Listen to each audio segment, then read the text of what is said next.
Hello and welcome once again to Mensnet. I'm Roy Barreca, and joining me as usual is my co-host and the executive producer for the program, Tony Nazzaro. And Tony and I are quite pleased to welcome back two returning guests, both from the National Coalition of Free Men, starting with Mark Sutton. Mark, great to have you back on the show. Thanks for having me. And also joining Mark and myself and Tony is Peter Allemano. Gentlemen, it's great to be here with you. It's great to have you back on the show, Peter. Thanks. Tony, we have two coalition guys on with us tonight. I know your group is the Men's Action Network and mine is the National Center for Men. What do you have planned for us tonight? I don't know. I'm getting a little scared here. Well, the title of the show, Roy, is We've Got Issues. We're going to list, or we've listed through our research, 20 of the main issues in the men's movement. I went researched in many books written by men's activist authors, and also the 3 or 4 national men's groups. I also researched what they consider issues as well. But our panel is going to be picking the top 3, and you'll be representing National Center for Men and National Coalition for Men. Free Men. National Coalition of Free Men for Mark and Peter, and I'll be representing Men's Action Network tonight. Okay, so I'll get started. Just to list the issues here. Sexual harassment policies, subjective workplace weapons, father's rights, custody, support, maintenance, and visitation, domestic violence, equal legal application and false accusations, male sexual exploitation, pornography, prostitution, and entrapment, sex-based affirmative action, unfair hiring, and gender quotas, paternity fraud, conception trickery, and non-biological fatherhood, constitutional inequalities, the Violence Against Women Act, unequal sentencing, and gender norming, male draft registration and combat obligation, his body, not his choice. That quote comes to us from Warren Farrell. Number 9, statutory rape. Double standards are girl student gets abused by male teacher, boy student gets lucky with female teacher. Number 10, cultural and media male bashing, mocking fatherhood, manhood, and masculinity, male role stress, premature death, more suicide, crime, drugs, and homelessness. Our social sex contract. He provides, she decides. Sexual relationship misunderstandings and deceitful dating. Number 13, comparable worth.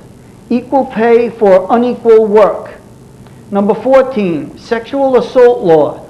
False allegations, misinterpreted definitions, unjust rape shield law, and disclosure policies.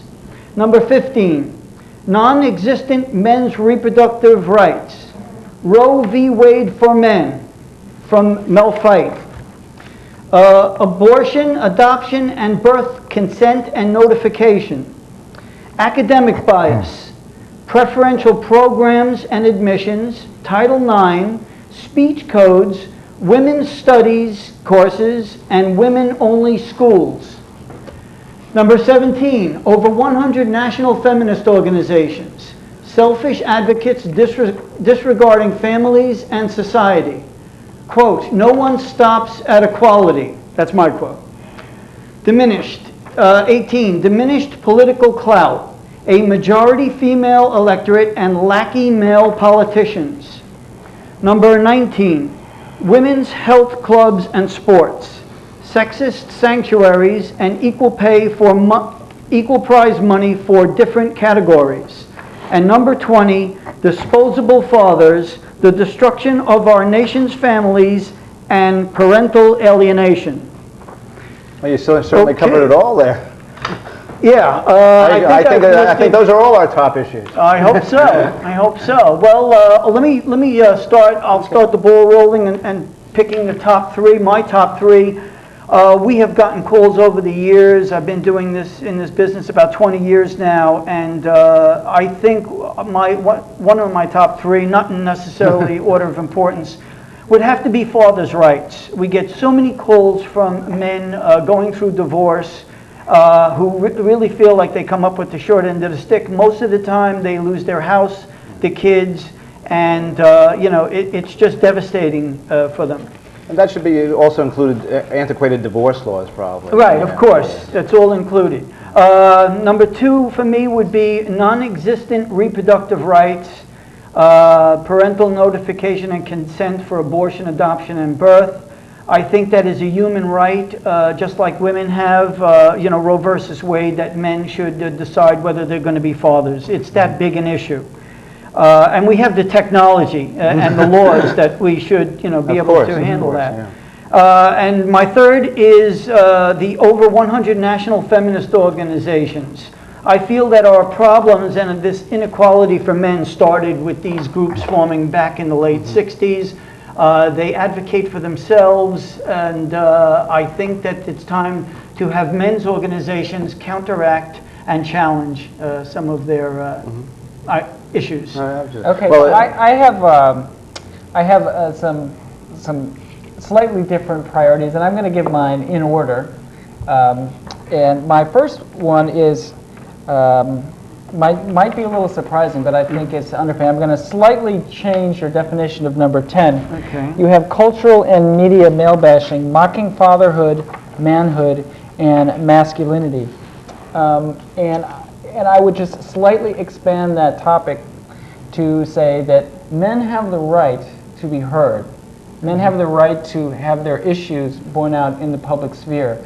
And because men instead are ridiculed, whenever somebody says, I want to talk about men's rights and men's issues, people say something like, oh, save the males, ha ha ha. Or they denigrate even the concept of men being able to step out in the public sphere and say something about it. And until that changes, none of these other 19 issues on your list are really going to get a fair shake. So for me, that's the number one issue. So whenever I talk about male issues with anyone, I say, I have the right to be heard. And I'll listen to your issues too. If I'm speaking with somebody from a different demographic, let's say I'm speaking about with a woman, she says, well, I think women have issues. I say, I'll listen to your issues. I've petitioned for your issues. I've sent letters to congressmen for women's issues. Will you do the same for me? Will you return that favor? And if a woman says, no, I won't, that's being, then now she's being sexist. See, then that's a problem. You're absolutely correct, because if you're not, unless you're on equal footing to start with, you're not going to make it a point across, as Peter can tell us, because he was at a conference he told me about, and he was really slammed a little bit, weren't you, Peter?